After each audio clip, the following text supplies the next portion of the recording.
When someone invites you to a formal wine tasting, the table immediately gets rigid. You feel expected to identify every flavor profile and follow a serious, preset script. But what happens when you abandon the script and simply cook, talk, and taste as you go? Enthusiastic home cooks often fall into a specific trap. We want to impress our guests, so we throw everything at the menu. We push the heat to the limit, dump in extra spices, and over-season the sauces to prove our culinary worth.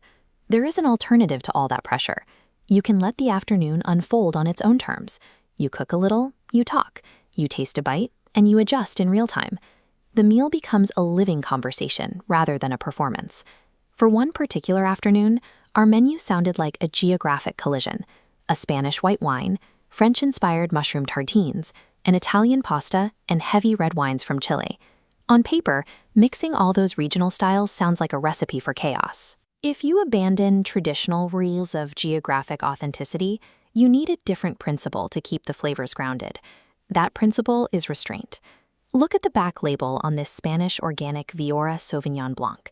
It verifies the blend and its organic origins, but the most important characteristic isn't printed here. The word for this wine is clean. It doesn't demand your attention. It is light and skips the overpowering acidity that forces a drinker to stop and notice the glass. We poured this alongside our first dishes. One was a subtle caprese-style salad, where the tomato and mozzarella were dressed with olive oil, a touch of balsamic, and just enough honey to soften the vinegar's edge. The other dish was a mushroom tartine. This bite gave us the softness of the mushrooms, the creaminess of the cheese, and then the sudden crunch of a toasted walnut against crisp bread. When you take a sip of that light white wine after such an earthy, texturally complex bite, something happens. The wine physically clears those rich fats from your palate, resetting your mouth so you can start all over again. The wine wasn't shouting for attention. It was simply saying, "Go ahead, have another bite." Next up was the bolognese.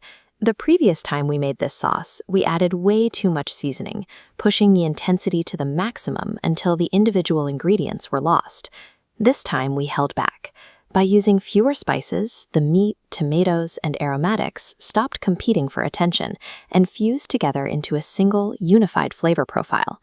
To pair with it, we opened an Emiliana Cabernet Sauvignon.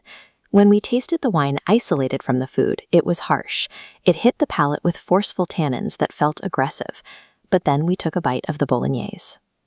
The moment those harsh tannins met the rich fats and deep tomato flavors of the meat sauce, the chemical interaction changed everything. The fats physically smoothed out the tannins.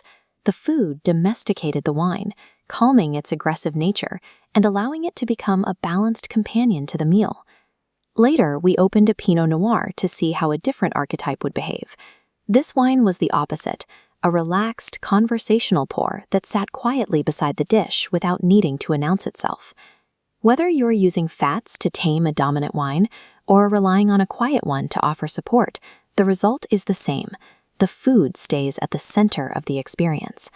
For our final course, we served a soft chocolate pudding, relying on the acidity of fresh strawberries to cut through the heavy sweetness. Normally, red wine pairs with dark, bitter cocoa because that bitterness gives the fruit notes of the wine something to play against. But this specific chocolate was smooth and entirely sweet. We tried to introduce the Pinot Noir, but the pairing fell flat. Without any bitter profile in the dessert to push back against it, the wine simply had nowhere to fit in.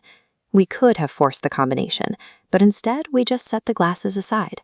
Mastering flavor means having the confidence to realize that sometimes the best pairing is no pairing at all. So how did a menu pulling ingredients from France, techniques from Italy, a white wine from Spain, and reds from Chile avoid collapsing into a chaotic mess? This meal followed a specific progression, much like a piece of music. It started with the bright, high-frequency peak of the white wine, moved into the deep, sustained notes of the bolognese and cabernet, and tapered off into a quiet finish. It works because the flavors follow a deliberate progression, held together by one central philosophy: restraint. There is a paradox in the kitchen. By dialing back the spice and reducing the volume of the sauce, you stop hiding the ingredients. You give the diner the space to actually taste the components that made the dish in the first place. A memorable dinner party doesn't require perfectly recreating an authentic regional menu. It requires setting down the tools and creating a harmonious space where people can talk, discover, and simply enjoy the table.